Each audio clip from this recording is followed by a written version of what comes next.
Seberapa besar singgasana Allah? Apa itu ars yang disebut dalam Al-Quran? Langit dan bumi saja sangat besar. Lalu bagaimana dengan ars?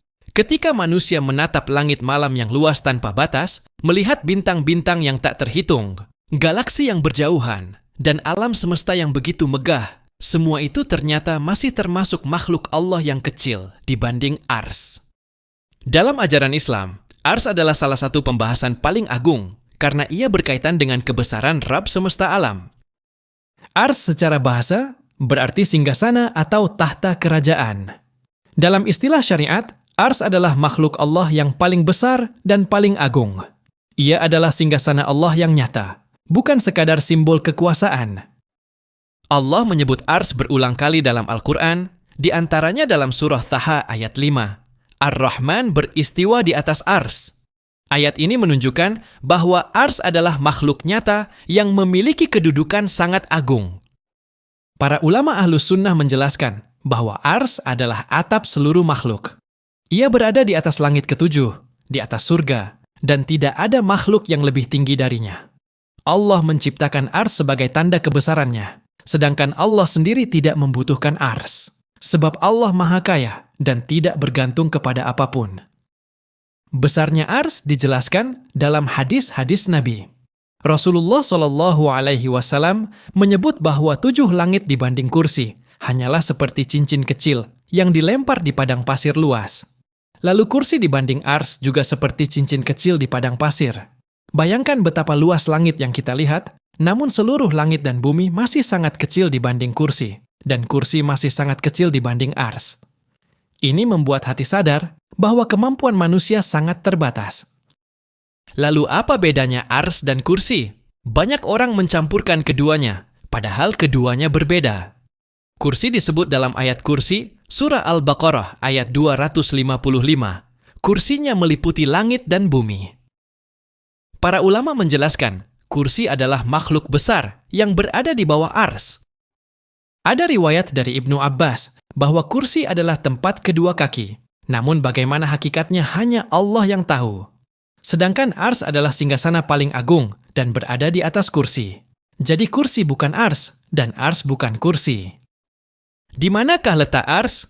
Dalil-dalil menunjukkan ars berada di atas seluruh makhluk. Allah berfirman dalam surah Al-Haqqah ayat 17 bahwa pada hari itu 8 malaikat memikul ars Rabbmu di atas mereka. Ini menunjukkan ars berada di tempat tertinggi. Karena itu para ulama menyebut ars sebagai atap seluruh ciptaan. Allah beristiwa di atas ars. Ini adalah akidah yang ditetapkan Al-Quran. Namun maknanya bukan berarti Allah menyerupai makhluk atau membutuhkan tempat. Allah berada di atas ars sesuai keagungannya dengan cara yang hanya Dia ketahui. Imam Malik radhiyallahu anhu ketika ditanya tentang istiwa menjawab, istiwa itu diketahui maknanya. Bagaimana caranya tidak diketahui, mengimaninya wajib, bertanya tentang caranya adalah bid'ah. Maka seorang muslim menetapkan apa yang Allah tetapkan, tanpa menyerupakan Allah dengan makhluk. Apakah ars bergerak? Ya, terdapat dalil yang menunjukkan ars dapat bergerak sesuai kehendak Allah. Dalam hadis sahih disebutkan bahwa ars bergetar karena wafatnya Sa'ad bin Mu'adz. Rasulullah SAW bersabda bahwa ars Ar-Rahman berguncang karena kematian Sa'ad. Para ulama menjelaskan ini menunjukkan kemuliaan Sa'ad di sisi Allah dan menunjukkan bahwa ars adalah makhluk yang Allah beri kemampuan bergerak. Selain itu, pada hari kiamat, ars akan dipikul oleh 8 malaikat yang menunjukkan adanya perpindahan dan gerakan sesuai perintah Allah. Namun bagaimana bentuk gerakannya adalah perkara ghaib yang tidak kita ketahui. Siapa yang memikul ars? Allah menyebut dalam surah Ghafir ayat 7 bahwa para malaikat yang memikul ars bertasbih memuji Rabb mereka dan memohonkan ampun bagi orang-orang beriman. Ini pelajaran besar bahwa malaikat pemikul ars adalah makhluk mulia, kuat, taat, dan dekat dengan rahmat Allah. Dalam hadis disebutkan besarnya salah satu malaikat pemikul ars. Jarak antara daun telinga dan pundaknya sejauh perjalanan ratusan tahun. Ini menunjukkan betapa luar biasanya ciptaan Allah. Apakah ars sudah ada sebelum langit dan bumi diciptakan? Ya, Allah berfirman dalam surah Hud ayat 7. dan arsy-Nya berada di atas air. Ayat ini menjelaskan bahwa sebelum penciptaan langit dan bumi, arsy sudah diciptakan dan berada di atas air. Dalam hadis riwayat Bukhari disebutkan bahwa dahulu Allah ada dan belum ada sesuatu pun selainnya. Lalu arsy-Nya berada di atas air, kemudian Allah menulis segala sesuatu dan menciptakan langit dan bumi.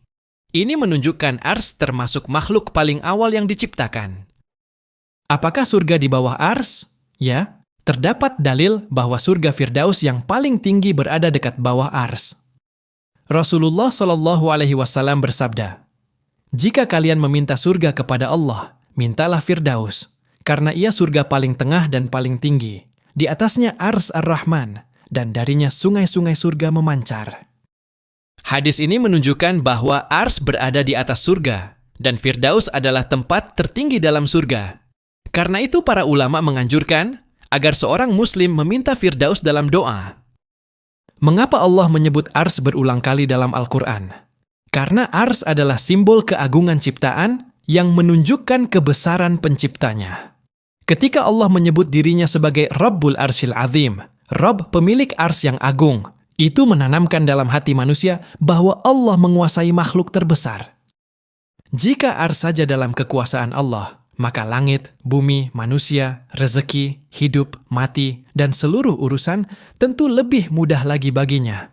Penyebutan arsy berulang kali juga menguatkan tauhid rububiyah, bahwa Allah adalah pengatur segala sesuatu. Selain itu, penyebutan arsy menjadi bantahan bagi orang yang sombong. Raja-raja dunia bangga dengan istana kecilnya, padahal Allah memiliki arsy yang tak terbayangkan luasnya. Penguasa bumi bangga dengan singgasananya, namun semuanya fana. Sedangkan arsy Allah adalah ciptaan yang agung dan Allah adalah raja di atas segala raja. Arsy juga berkaitan dengan doa dan zikir. Dalam Al-Quran disebut doa, Hasbiyallahu la ilaha illa huwa, alaihi tawakkaltu, wa huwa rabbul arsyil azim. Cukuplah Allah bagiku, tiada sesembahan selain Dia. Kepadanya aku bertawakal, dan Dia Rabb pemilik arsy yang agung. Menyebut arsy dalam doa mengingatkan bahwa kita sedang meminta kepada penguasa makhluk terbesar.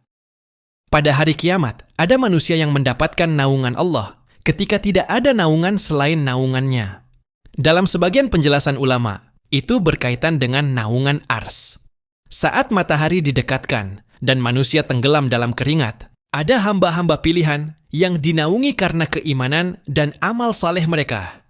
Ini menunjukkan hubungan arsy dengan kemuliaan akhirat.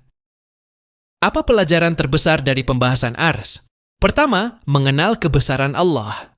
Jika ciptaannya saja begitu luar biasa, maka bagaimana keagungan Sang Pencipta? Kedua, menghancurkan kesombongan manusia. Tidak layak manusia yang kecil di tengah alam semesta merasa besar. Ketiga, menambah rasa takut dan cinta kepada Allah. Dia Maha Tinggi, Maha Kuasa, namun juga Maha Penyayang. Keempat, menguatkan iman kepada perkara ghaib. Tidak semua yang benar harus terlihat mata. Namun ada batas yang harus dijaga. Kita tidak boleh membayangkan bentuk arsy secara detail tanpa dalil. Kita tidak boleh bertanya bagaimana hakikat Allah beristiwa di atas arsy. Kita juga tidak boleh menolak ayat-ayat tentang arsy hanya karena akal tidak mampu menjangkaunya. Sikap yang benar adalah beriman sebagaimana datangnya nas. Saat manusia memahami arsy, seharusnya ia sadar bahwa hidup di dunia sangat kecil. Masalah yang kita anggap besar ternyata kecil di hadapan Rabb pemilik arsy. Kesedihan kita, hutang kita, sakit kita, semua mudah bagi Allah untuk diselesaikan. Maka jangan putus asa. Angkat tangan berdoa kepada Rabbul Arsyil Azim. Jika langit dan bumi saja begitu luas, lalu masih kecil dibanding arsy, maka bagaimana kebesaran Allah yang menciptakan semuanya? Bukan arsy yang paling layak membuat kita tunduk, tetapi Rabb pemilik arsy. Karena itu siapa yang mengenal Allah, dia akan sujud, taat, dan kembali kepadanya sebelum datang hari ketika seluruh manusia berdiri di hadapan Raja pemilik arsy yang agung.